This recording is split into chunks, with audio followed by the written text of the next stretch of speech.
اسلام میں حکم یہ ہے جو نبی سے ثابت ہے اور آج تک چلا آ رہا ہے، جو بدعت سے بچتے ہیں ان میں یہ ہے کہ بھائی جو مر گیا اس کو دفناؤ، پکی قبر نہ بناؤ، نہ قبروں پہ پھول ڈالو، کچھ بھی نہیں، آرام سے ایک بالش قبر، سیدھے سادہ دعا کرو، پتلی گلی سے نکلو اور ساری زندگی اس کے لیے دعا کرتے رہو۔ آپ کا باپ دادا ہے تو قبر کی زیارت بھی کر سکتے ہو،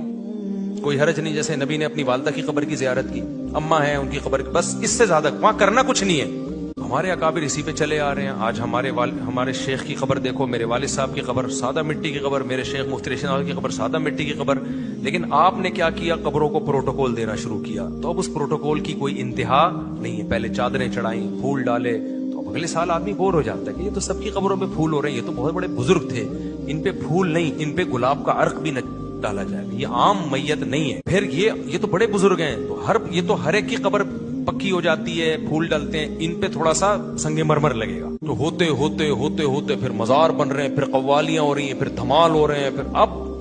جو اس چیز کو بدعت نہیں سمجھتے تھے وہ بھی حیران ہے، یار یہ تو ہمارے ہاتھ سے معاملہ کیا ہو گیا،